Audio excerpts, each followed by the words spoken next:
Welcome to the Positive Spiritual Living Podcast, brought to you by Unity on the Bay.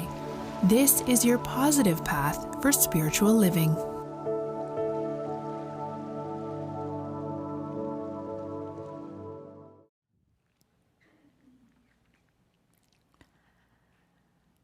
And so with all the things that are going on right now worldwide with the pandemic, the quarantine, and the reopening of our country, one of the things that I have been listening very regularly on spiritual circles is the topic of the Great Awakening. And so I'd like to talk a little bit about it here. And I would want to use a book from one of the ministers from the Unity Movement, Jim Rosemergy. And he wrote a book called The Third Coming. And this book is about the process of awakening to the human family. And in this book, Jim talked about the process of awakening in waves. So there was the first wave, in which he called the first coming. And that is related to the first coming of the enlightened consciousness to the human family. Jim called this enlightened consciousness the Christ consciousness. But I'd like to mention here that in metaphysics literature, the term Christ consciousness does not refer to a consciousness that belonged only to Jesus, but a consciousness that is available to all of us regardless of our religious affiliation. So I'm just going to call it the enlightened consciousness.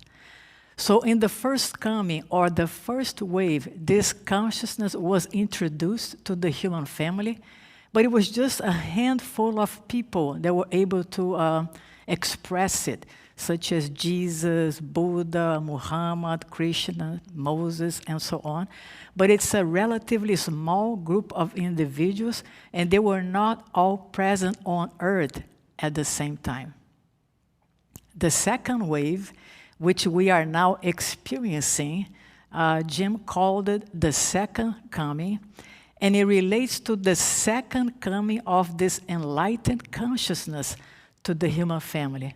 But now, instead of being just with a handful of individuals, it will be with a larger group of people. And actually, we are entering that phase in our existence as humanity in which the possibility of attaining enlightenment or experience an awakening is going to be a lot more common than it used to be before.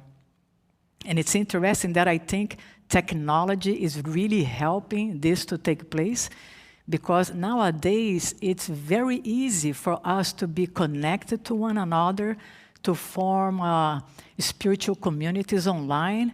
And especially after the quarantine, I noticed that a lot of the prominent speakers of our times, they are all online, sharing their wisdom, sharing their teachings, and helping the human family to be able to awaken from the reality of who we are.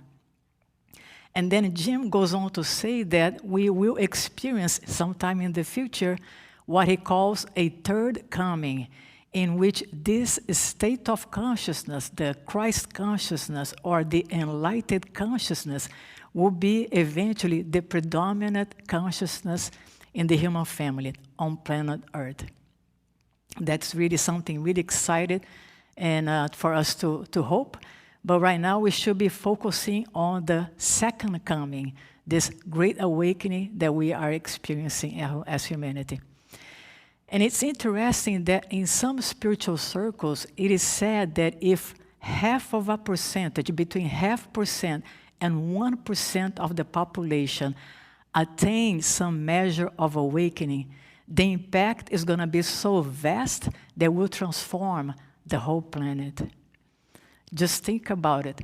Thousands of individuals attaining the same consciousness that was in Jesus, that was in Buddha, that was in Moses, at the same time in the planet. That's going to be a powerful event, and we are already seeing take place since the end of last century. So it's something to look forward to. And this process of awakening, it takes place first individually, and then it becomes a collective experience. And so it's very important that we recognize that the process of awakening doesn't have to do with achieving something, but just to become aware of something that already exists right here and right now. In other words, it's gaining an awareness of a realm of existence that is present right here, a realm of existence that 1,000,000 years from now is going to be present, intact, and perfect as it is right now. And everything else that we see will just, 1,000,000 years from now, is going to be gone. This realm of existence is where we came from and where we're going to return once again. And so the process of awakening would allow us to have a perception of this other realm of existence and become the lucid dreamer, so to speak. I remember one time I was having a nightmare, and in my nightmare I was experiencing all kinds of fear and anxiety, and then all of a sudden I gained an awareness that that was just a dream. As soon as I became aware that it was just a dream, the events that were taking place in my dream, they lost their power, and I became the master of my dream. So I became the lucid dreamer.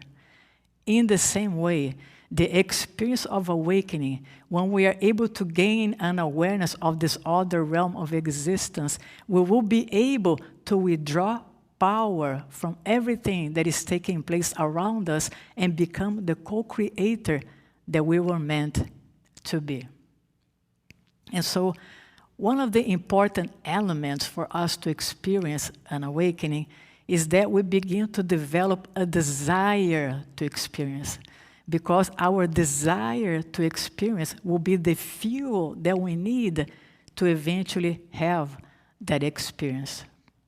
Now, I know that a lot of people have all kinds of desires, and so if we make the desire to have a better job or a better house or a better car or a better spouse, if we make those desires above the desire of awakening, it's unlikely that we will experience that awakening.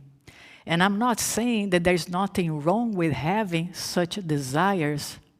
However, if you arrive at a point in your life when you are tired of being a victim of the world that you see, in which you are tired of having to struggle and strive for your good, if you have arrived at a point in your existence that you are thirsty to gain an awareness of the gifts and the treasures that have been already given unto you, and you're ready to claim that, then that desire will lead you into have such an experience.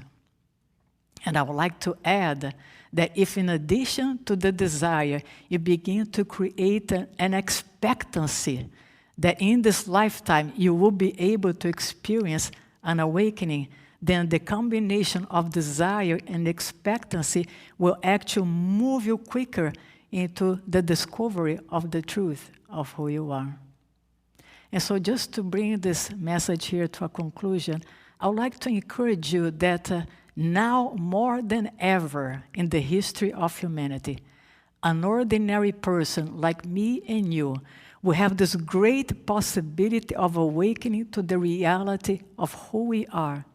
And as we experience this awakening, recognizing who we are, recognizing this other realm of existence, we will then be able to help those around us to have the same experience, and we will be then contributing for the great awakening of the human family. We hope you enjoyed this episode of the Positive Spiritual Living Podcast, brought to you by Unity on the Bay, a spiritual community located in Miami, Florida. Unity on the Bay is supported by the generosity of its community. If you'd like to make a donation or learn more about Unity on the Bay, please visit unityonthebay.org. You can also follow Unity on the Bay on Facebook, Instagram, and Twitter for even more positive spiritual inspiration. Until next time, thanks for listening and many blessings. Namaste.